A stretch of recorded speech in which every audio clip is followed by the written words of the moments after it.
Obviously, Israel starting a war with Iran merits an update on Catastrophe episode. I want to give you the context that I know mainstream media isn't going to give you. And I know that they're not going to give it to you because back in 2020, Time Magazine wrote an article about how to talk about U.S. beef with Iran to your kids. This was after the United States assassinated Qasem Soleimani. And it gives a timeline that started during the hostage crisis. And I'm here to tell you that the beef between the two countries goes back further. In 1953, the CIA sent an agent named Kermit Roosevelt, who was the grandson of Teddy Roosevelt, to Iran to covertly engineer a coup, and he succeeded. The government that he toppled was the reformist government of Mohammad Mossadegh, and his crime was that he nationalized Iran's oil industry. After the coup, the oil industry was privatized again, and a number of U.S. oil corporations started operating out of Iran, and they replaced Mossadegh with Reza Pahlavi, the Shah of the country, right, the monarch, and he ruled brutally for over 2 decades. The CIA helped establish, it was called Savak, who created these torture chambers in like the basements of shopping malls and conducted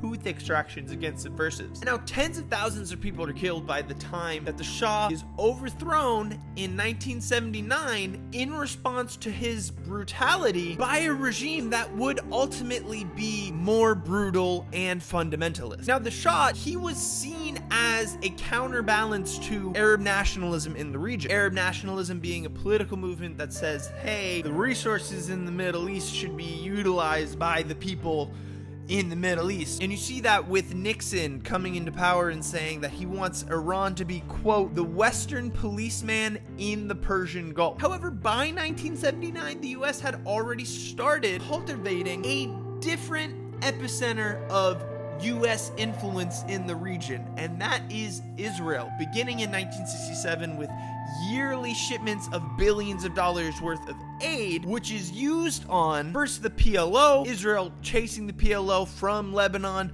to Tunisia, where they bomb a refugee camp and kill 70 people, and then later as Iran becomes a power in the region, supporting certain groups like Hezbollah, Hamas, Yemen. Israel bombs Hezbollah in Lebanon, the Assad regime in Syria, and the Houthis in Yemen. But we'll come back to that. I was talking about Iran in 1979, which is when the hostage crisis happens, which ends eventually. However, in overthrowing a U.S. ally, the Iranian regime starts out as an enemy of the U.S., and the U.S. takes early action by sponsoring Saddam Hussein's invasion of Iran in what was called the Iran-Iraq War, which kills 1 million people. This is the period when Donald Rumsfeld is caught shaking Saddam Hussein's hand, and it's the period that the U.S. sends arms to Saddam Hussein that are used against his own people, including in the Anfal massacre, which is cited later as a reason why the U.S. needs to go into Iraq to overthrow Saddam. That's also us. We also did that, particularly in the post 9/11 world, when the U.S. is spearheading this campaign against weapons of mass destruction in the world, even when they don't exist. U.S. opposition to Iran starts to be articulated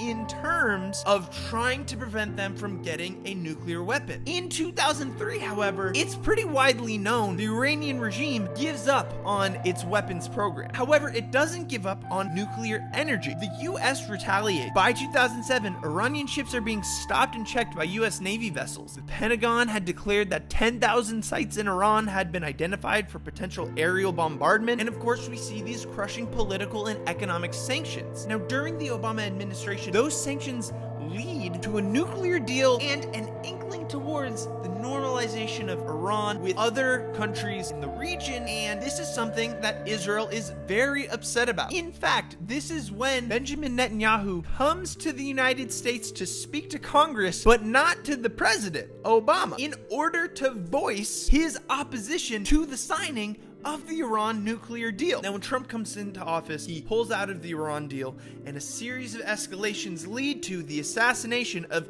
Qasem Soleimani. I get that some people might hear what I'm saying and say, well, I still just don't want Iran to have a nuclear weapon. And I want to attack that from 2 angles. First is that U.S. actions seem to be promoting Iran getting a nuclear weapon. In 2004, an Israeli military historian, Martin Van Creveld, wrote, quote, "The world has witnessed how the United States attacked Iraq for, as it turned out, no reason at all. Had the Iranians not tried to build nuclear weapons, they would be crazy." And I want to add the context that there are regimes in the region not far from Iran who have nuclear weapons. India has nuclear weapons. Pakistan has nuclear weapons. And according to the lowest estimate, Israel has 200 nuclear warheads. If we assume the logic of mutually assured destruction, how, if you're the leader of Iran, are you not at least considering nuclear weapons? But it seems like they are crazy in that sense. On January 8th, 2012, Defense Secretary Leon Panetta told Face the Nation, quote, "Are the Iranians trying to develop a nuclear weapon?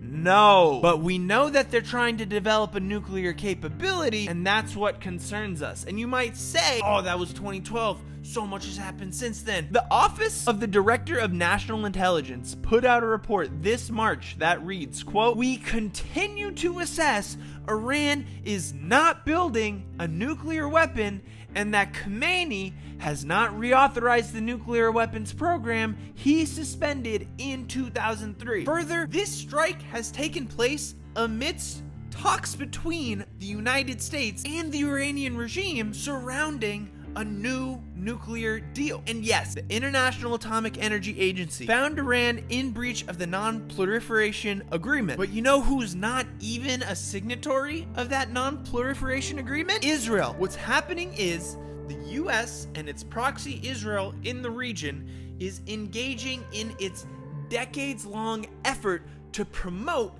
Western interests and Western supremacy in the Middle East.